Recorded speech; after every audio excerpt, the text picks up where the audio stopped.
Welcome, everyone, to today's exciting discussion on Gaza, Israel, and America. Today, I'm joined by Peter Beinart, a journalist, political commentator, editor-at-large of Jewish Currents, and a professor of journalism and political science at City University, New York. He's also formerly the editor of The New Republic, and he's now a contributing opinion writer for The New York Times. He's become one of the most influential Jewish voices challenging Israeli occupation, rethinking Zionism, Gaza, and Jewish identity. He's commonly been featured on CNN, MSNBC, and even on The Daily Show with Jon Stewart. His successful and insightful newsletter, The Beinart Notebook, is also on Substack, so definitely check that out. And he is also the author of several major books, including his recent work, Being Jewish After the Destruction of Gaza, A Reckoning. Thank you so much, Peter, for joining me today. My pleasure. Yeah, well, let's just dive into it. I mean, many seem to be talking about the crisis in Gaza as though it's over, kind of yesterday's news. I pitched a series on it to a publisher friend, and he literally said, "Oh, you're not still talking about that, are you?" How might you respond to that attitude from people?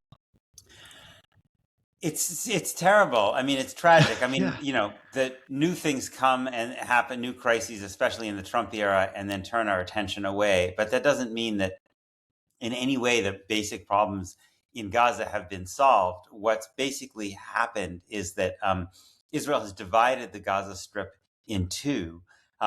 Gaza was already a very, very overcrowded area, largely because most of its population are from the families of Palestinians who were expelled or fled in fear during Israel's War of Independence in 1948. It's mostly a refugee population, already living in a very, very concentrated area.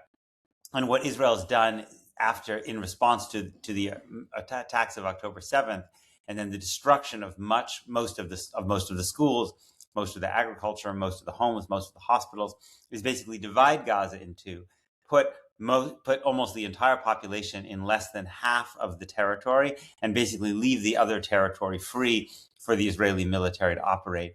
In addition to that, although there has been humanitarian aid that has come in, there's been no real reconstruction, the kind of thing that would be necessary to rebuild all of these destroyed buildings. Israel doesn't want to allow in concrete because it would say, well, Israel could, Hamas could use the concrete to make weapons or to have bunkers or this kind of thing. So basically, you still have a population living in tents in the kind of conditions that no person should be expected to live. Yeah. I mean, how does this all end? I know that the term genocide has been debated about whether it's applicable or not, and where's this all going? What's the end that you see here? We don't know what the end will be, but I think that one way to think about the potential is to think about about the history of the United States, which is to say, you had a settler colonial population. Zionism was not only. I think settler colonialism doesn't do justice to the full truth of what Zionism was. Zionism was also, for many, many Jews, an experience of refuge, fleeing Europe, trying to get out in the 1930s when the rest of the world wouldn't take Jews. Palestine was a place to go that Jews could go to be safe. So many, many Jews who went to Palestine saw themselves as fleeing persecution, as refugees. And from there, that was true on an individual basis. But when you look at the Zionist movement and its relationship with the British, which kind of sponsored the Zionist movement during the British Mandate, it has a lot of typical settler colonial features. And it has the result of the expulsion and domination of the Palestinian population. And Israel's policy, if you kind of see the long sweep since 1948, has basically been to try to have as much territory as possible with as few Palestinians on it as possible. And so you have Palestinians moved into smaller and smaller enclaves. And so you can see this happening in Gaza, right? You have a population of Gaza that was first forced into the Gaza Strip because they were expelled from their homes in what's now Israel, and now forced onto half of the Gaza Strip. And if we think about the United States in the 19th century and what happened to Native Americans, where Native Americans were pushed off their land into smaller and smaller enclaves, Ultimately, that process led to the destruction of Native Americans, not the killing of every last Native American, but the destruction of Native Americans to the degree that they could no longer resist politically and militarily. That is one possible outcome of where we're going. We also see in the West Bank, Palestinians being moved off of their land into smaller and smaller enclaves. The question it will be, does the world permit this to happen, support this process, or does the world not, in which case, and push for some kind of different outcome? Now, it could be that that different outcome is the partitioning of the land between an Israeli and Palestinian state. I happen to think that's very unlikely, given how much land Israel has taken, or the idea that Israeli Jews and Palestinians would live alongside one another in a state that offered them both equality under the law, in which they were both represented in government. Do you have much hope at this point that the world will step in, that there will be something to stop this at some point? We are seeing a dramatic shift in American public opinion, especially among young people, certainly in the Democratic Party and increasingly in the Republican Party too. So I think there is, and certainly public opinion in much of the rest of the world also takes a very, very critical view of what Israel's doing. And there's a lot of support for the for Palestinians. So I think it's possible, not by any means guaranteed, but it's possible that in the coming years, you'll see a real shift in US and European policy in which they will stop supporting Israel in its oppression of Palestinians, and that maybe that could put us on a different trajectory. But it's by no means guaranteed, and we're still at the very beginning of that process of change. Yeah. Well, your book is called Being Jewish After the Destruction of Gaza, A Reckoning. Why frame Gaza not merely as a tragedy that we have to put an end to, but as a kind of Jewish reckoning? What specifically is being reckoned with? I think what should be reckoned with is the way in which Jewish texts, tradition, history has been wielded, has been used to justify this destruction. Indeed, this what the International Association of Genocide Scholars calls a genocide. And my book is an attempt to try to understand the stories that are very powerful in many, many Jewish communities that allow people who in many other aspects of their lives have great qualities of empathy and compassion to justify things that I think, to me, are completely unjustifiable. And so it's a story about how a particular narrative of of what it means to be a Jew is proposed, which puts Jews which essentially says that Jews are history's permanent victims, always threatened with extinction, and the way in which this is used to justify what Israel does to the Palestinians. Well, I mean, this kind of perpetual victim type thing. And I wonder, what do you think are some of the deeply practical and even psychological questions here about what suffering does to a people over time, about how trauma can shape how we see the world, our moral imagination, our fears, and how we see others? Like, how does that suffering actually impact the way that's being seen? I'm not sure that suffering or trauma has any necessary political implications. I think the question is, what story does one tell about that trauma or that suffering, right? So one way of narrating the experience of anti-Semitism historically culminating in the Nazi Holocaust is to say that Jews can never be safe unless Jews have a state that Jews rule. And if Palestinians are the victims of that, that's just a price that they'll have to pay in order for Jews to be safe, in order for Jews to have a state that they control. And that the world is essentially a very dark and brutal place. And unless you have power, even if that power comes at the expense of other people, you cannot be safe.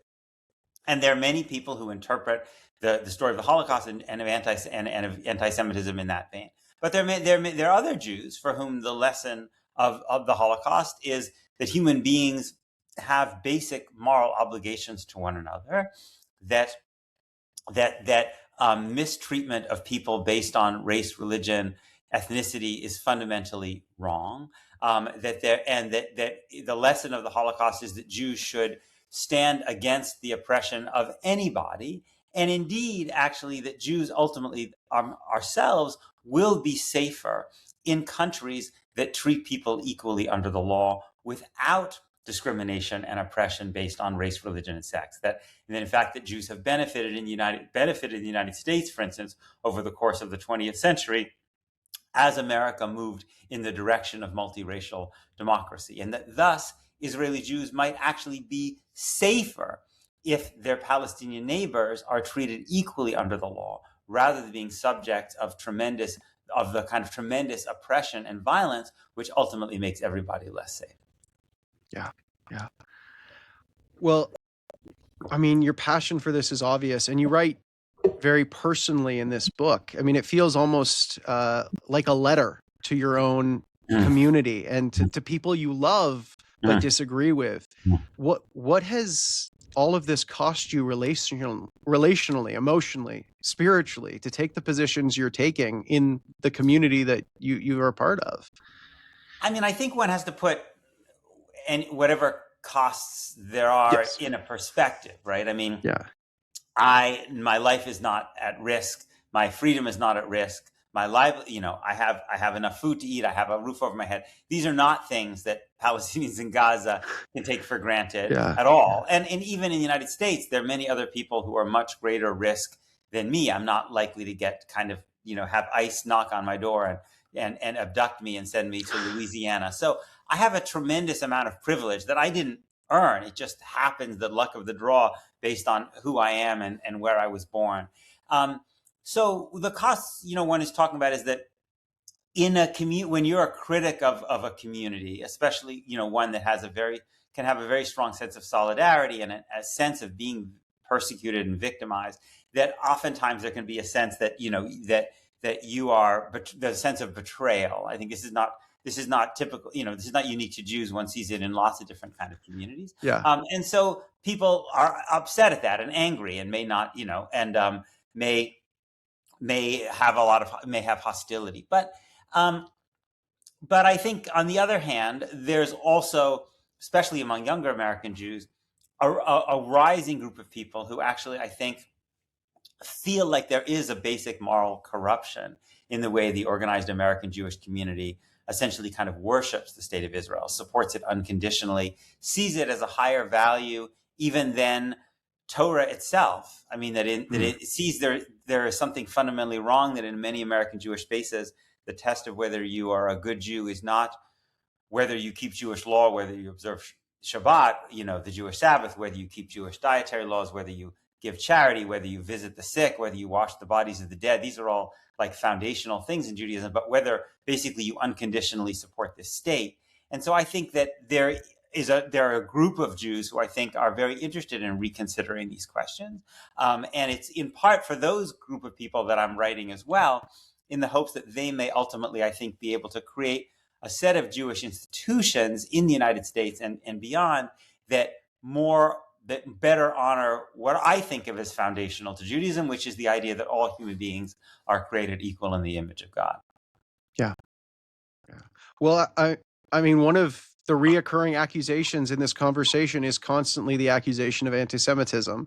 I mean, how do we distinguish between genuine anti-Semitism, which is very real, and critiques of Israeli policy or Zionism that are being labeled anti-Semitic in order to kind of shut down the conversation? Like, how do we navigate that? I mean, I think we start with the idea that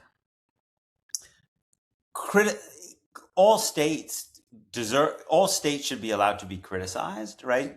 And criticism of a state, even criticism of the political system of the state, questioning the legitimacy of a political system of the state, is not the same as bigotry against a group of people just because that state is composed of people of a particular ethnic, racial, or religious group, right? So if I say, I think Iran has a terrible political system and there should not be an Islamic Republic of Iran, and I don't want Iran to exist as an Islamic state, that doesn't make me an anti-Muslim bigot. Or if I say that I don't want Saudi Arabia to be ruled by a corrupt monarchy, it doesn't make me an anti-Muslim bigot. If I say that China shouldn't be ruled by the Communist Party because it's oppressive, it doesn't make me an anti-Chinese bigot. Or so if some dictator in Africa, I say they shouldn't have that political system, it doesn't make me anti-Black, right? So I think we would kind of understand this. Similarly, if you say, Yeah.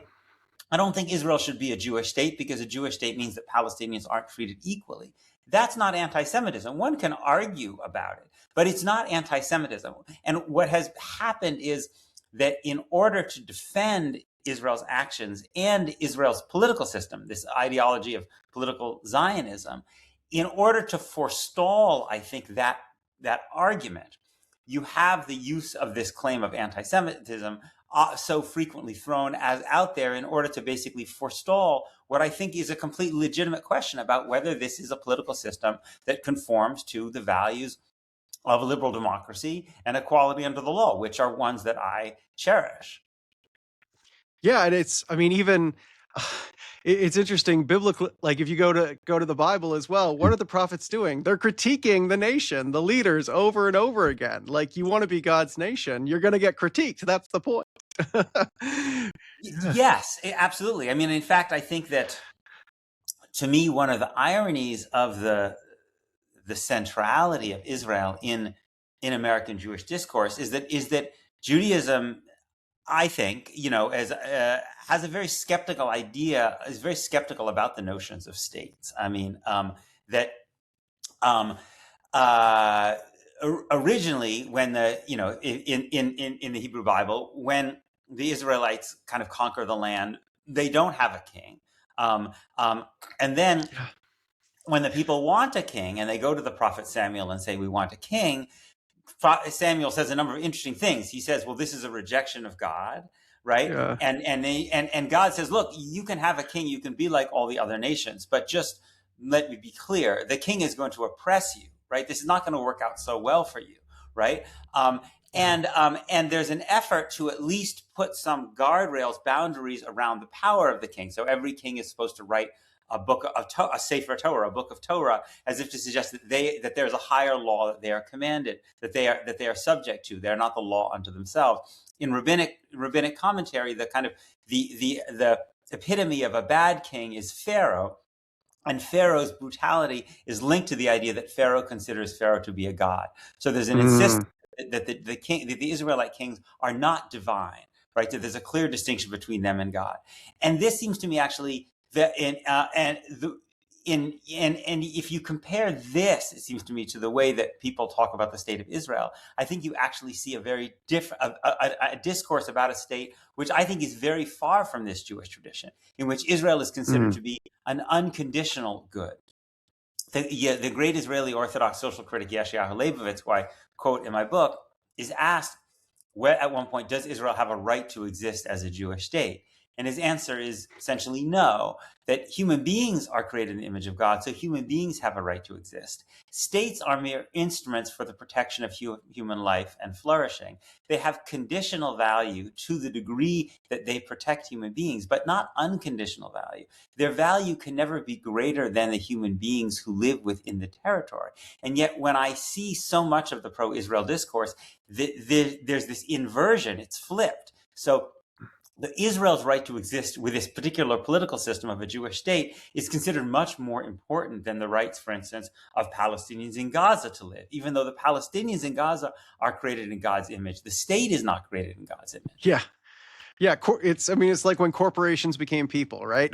Right. Yeah, I appreciate that. And especially also what you said about anti-Semitism as well. Like, this is not inherently anti-Semitic to critique a Jewish nation. I do wonder if some people in our audience, and I know some people in our audience are going to be thinking, okay, it's not inherently anti-Semitic, but what if you're covering over some stuff? I mean, how might you respond to someone who says, okay, but what about October 7th? Or are you just enabling Hamas, right? Like, maybe this is not inherently anti-Semitic, but when we say these things and try to defend Palestine and Palestinians, you're providing cover, and it inadvertently leads to enabling Hamas. How do you respond when people say that kind of stuff? I mean, October 7th was an attack by Hamas, and not only Hamas, there were other Palestinian factions involved, in which there were terrible war crimes committed. in which many Israeli civilians were killed. And those are clearly war crimes. You do not have the right under international law to target civilians, no matter how great your oppression is. It's important to remember that Palestinian violence did not start with Hamas. Hamas was started in 1987, right? Palestinians, ever since the beginning of Zionist settlement, and particularly under the British mandate starting after World War I, Palestinians have been protesting and resisting this. Palestinians have seen this movement as likely leading to their subjugation and expulsion, which indeed it has. And so they've responded in a whole manner. They've written letters, they've done boycotts, they've done protests, and they've also done attacks on soldiers and on civilians. And attacks on civilians is always wrong, even if you are under occupation. And this continues after 1948 with the mass expulsion of Palestinians and Israel's creation. And in the 60s, 70s, into the 80s, these attacks are not being done by Hamas. They're not being done by Islamists at all, generally. They're being done by leftist and nationalist Palestinian groups. So to me, the reason I say all this is I have lots of critiques of Hamas. Both, I don't like Islamism as an ideology. I don't believe in Islamic states any more than I believe in Hindu or Christian or Jewish states. And I certainly I think it's wrong to target civilians. But the key variable is not Hamas. These kinds of acts of violence were happening before Hamas. They would continue after Hamas if Palestinians don't have basic rights, right? The right to be citizens of the country in which they live, for instance. And so to me, one analogy, again, to go back to our history, to think about October 7th, is to think about massacres by Native Americans. Native Americans forced off of their lands into smaller and smaller enclaves, often in kind of essentially concentration camps, not death camps, but concentration camps in which basically their movement is controlled by the American state. Yeah. Seeing more of their land being taken, living in desperate conditions, breaking out, and often in terrible massacres, killing men, women, and children. And then the question is, how do Americans talk about those massacres? Do they say, this is a terrible response to a system of oppression and dispossession, and we need to try to deal with the roots of that? Or do they say, these are savages, and what we need to do is inflict even more violence on them, take even more of their land, right? And unfortunately, that is the way the United States responded in the 19th century. And it's also the way Israel has responded after October 7th, which ultimately, I don't think, first of all, I think is morally wrong, but it also doesn't ultimately, I think, lead to greater safety, because if Palestinians are responding to oppression and dispossession and violence, what do we think is likely to be the opinion and political trajectory of all of these kids in Gaza now who have watched dozens of their relatives being killed, who've watched relatives, family members starving? Do we think that those people aren't, when they get the opportunity, going to try to attack Israel again, especially if we don't give Palestinians avenues for more ethical forms of resistance? Because Israel and the United States have basically responded by trying to essentially outlaw nonviolent Palestinian efforts at resistance. Yeah, and I think it's so hard coming from America to have that frame about ourselves and about this conflict as well. Because I mean, when people in North America watch the Hunger Games, we think we're District 12 fighting with Jennifer Lawrence. No, we're the Capitol, and everything Jennifer Lawrence does is terrorism, right? Like, and that doesn't mean everything is okay, but it reframes the discussion, right? And it's our oppression that constantly is begetting that violence.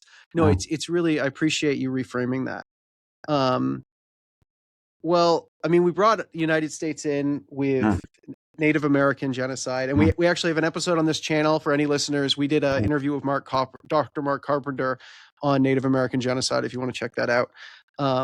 But America's in the conversation, so let's just get to it. The United States is not a neutral observer here.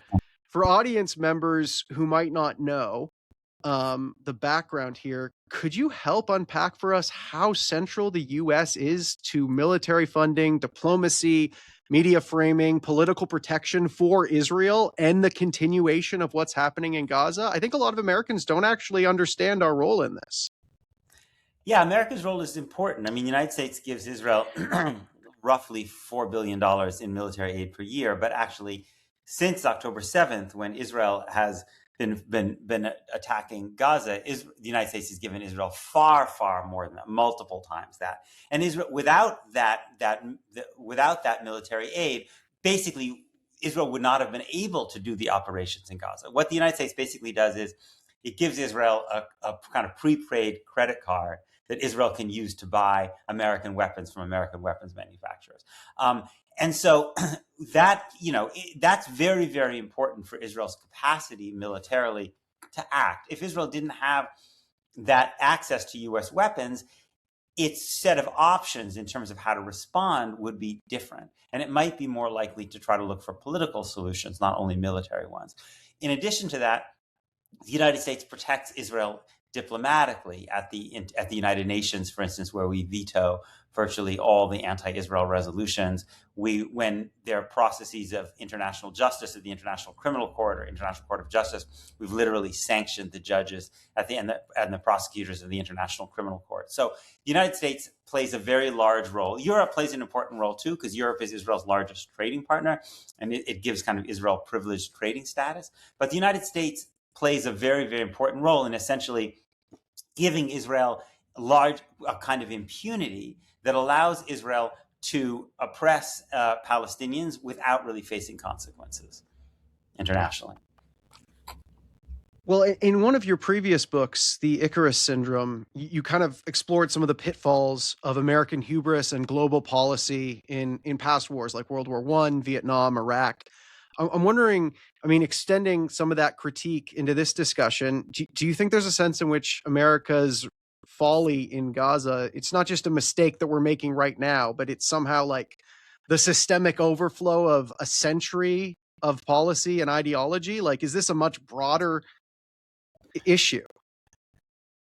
Yeah, I mean, I think you can see that particularly with the war against Iran that Israel and the United States have kind of launched. There's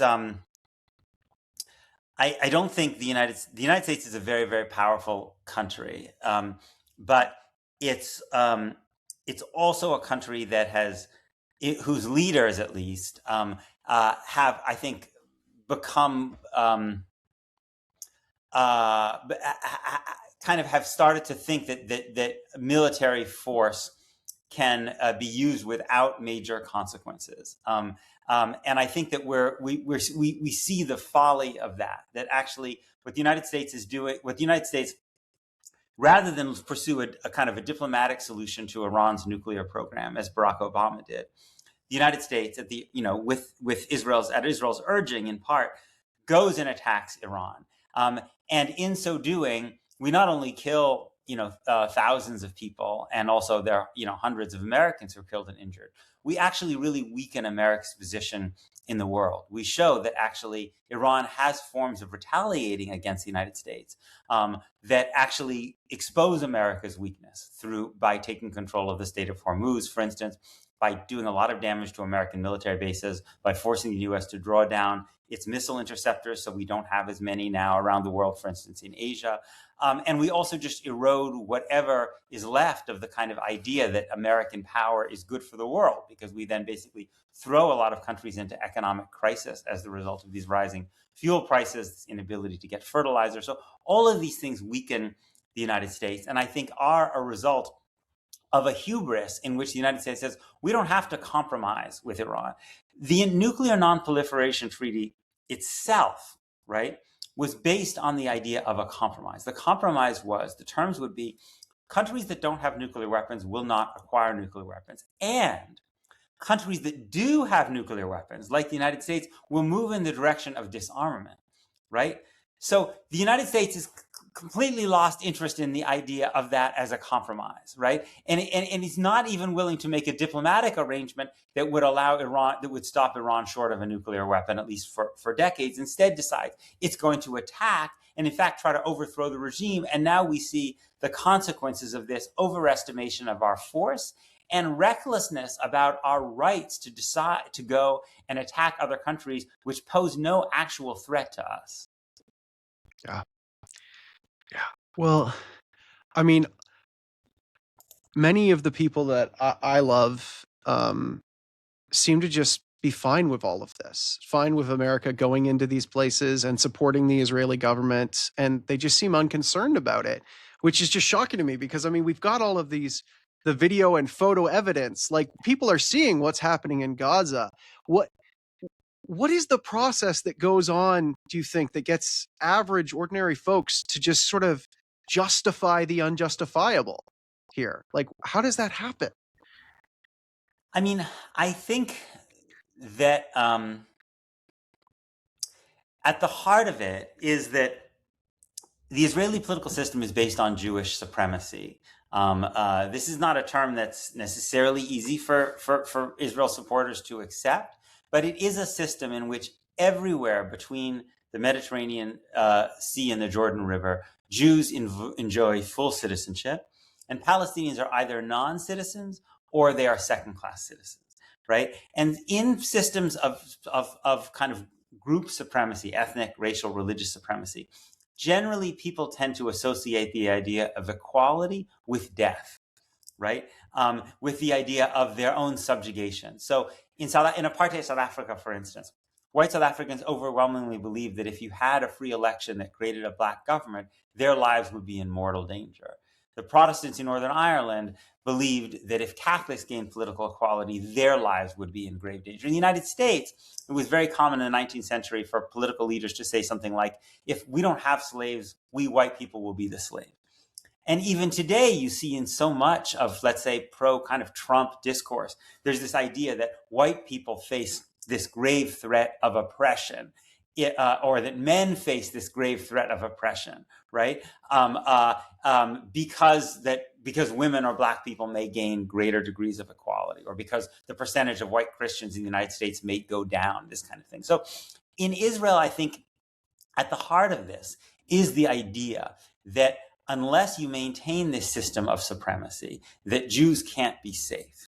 And so whatever it takes to maintain this system, you must support. You may understand that you may wish it were not possible, it didn't have to be this way, but you think it has to be this way. And so before October 7th, Israel was managing Gaza basically through a blockade. And then that system of management collapsed after October 7th. And Israel didn't have a way of putting the genie back in the bottle, except by going in and trying to essentially destroy Hamas, but not just destroy Hamas, essentially, I think, ultimately create conditions in which Gaza is not livable for Palestinians, with the goal that Palestinians would leave. And we know from reporting that very soon after October 7th, that Benjamin Netanyahu is urging the United States and Britain to pressure Egypt to open its border, which in a condition where Gaza is being absolutely devastated, I think with the hope that there would be a large-scale Palestinian exodus, and we would have a kind of repeat of what happened in 1948, in which the Palestinian population, a large part of it, simply leaves and is not allowed to return. Yeah. Well, I think there's a lot to reckon with here. And I mean, obviously, your book is about rethinking Jewish identity in the light of Gaza. But as we've been pointing out, Christians, and particularly American Christians, are heavily implicated in all of this as well.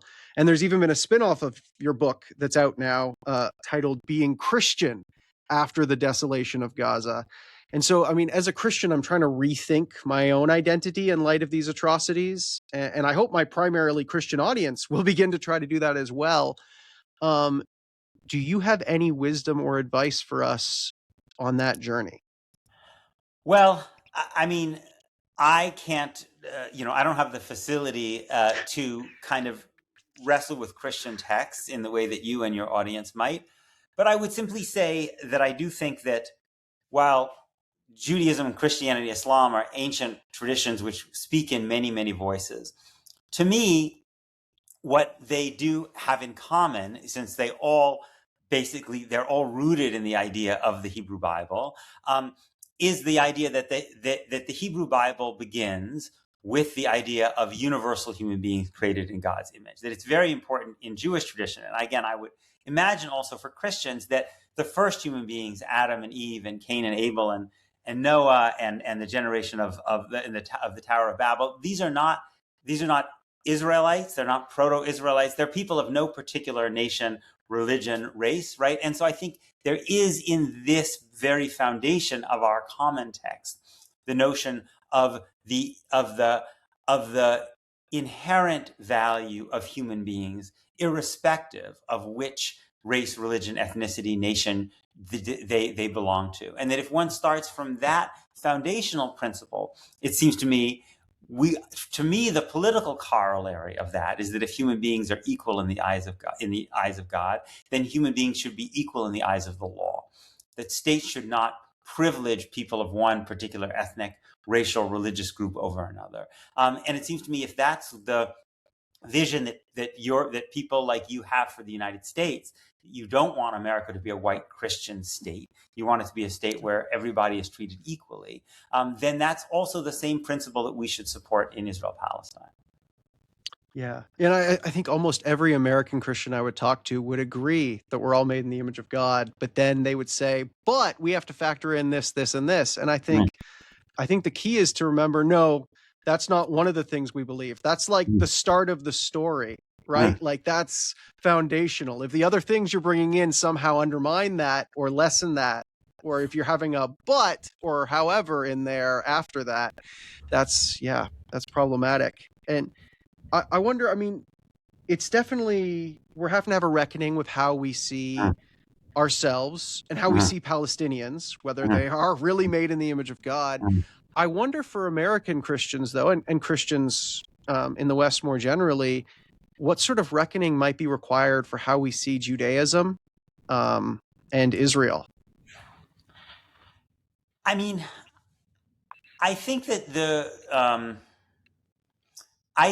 Christians should see Israel as simply a country that should be subject to the same evaluations, the same principles as anybody else, right? I mean, there is obviously a deep Jewish history and connection to the land. There's also a very, very deep, in a different way, Palestinian history and connection to the land. I believe that Jews have the right to live safely in the land of Israel, a land that suffuses our religious text. But I think it's important to distinguish between the right to live in a place and the right to dominate a place. And it's important to distinguish between the Jewish connection to the land of Israel, right, which is ancient, and the Jewish connection to the idea of this particular state. So, for instance, in Judaism, there is a notion that what we might call the land of Israel has a certain particular holiness to it, in the sense that there are certain religious commandments, agricultural commandments, for instance, that can only be performed in the land of Israel.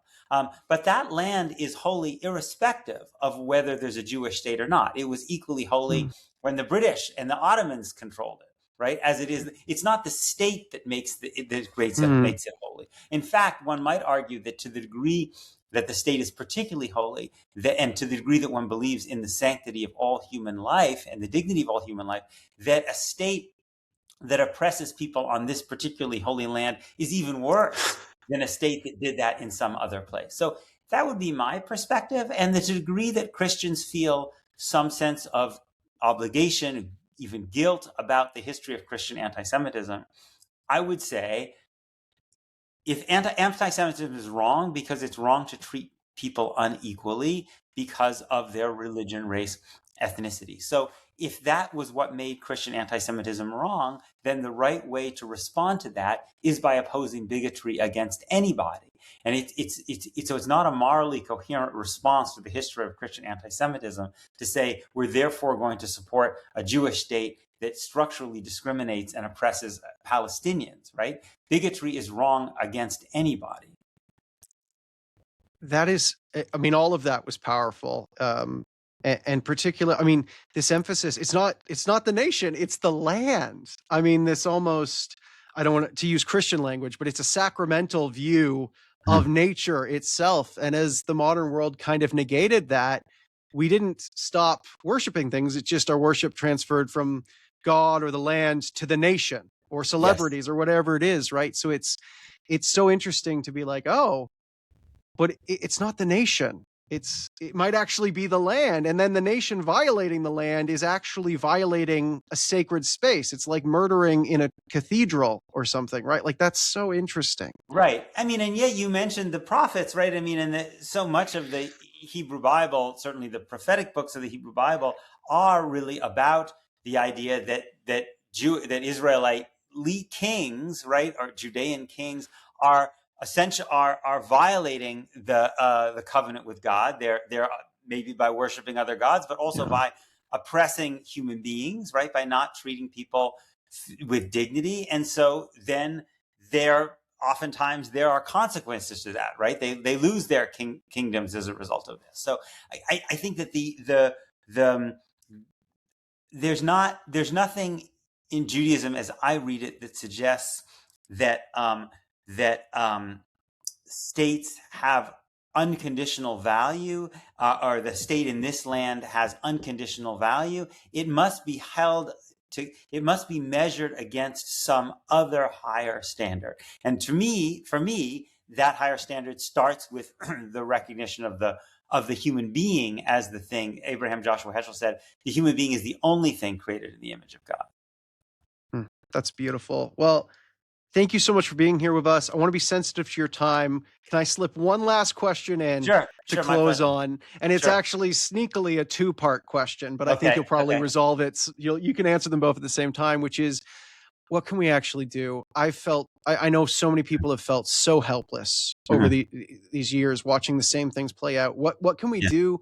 And how do we not despair and stop doing it? How do we keep doing whatever it is we need to do? I mean, I would offer a two-part answer. The first is, I think it's really important to listen to Palestinians. Palestinians have largely been absent from a lot of American political and media conversations about themselves, which is part of the reason I think that they have been so dehumanized. Edward Said, the Palestinian intellectual, said that Palestinians lack permission to narrate their own experience. And so I think it's really, really important to try to remedy that and allow Palestinians to speak for themselves.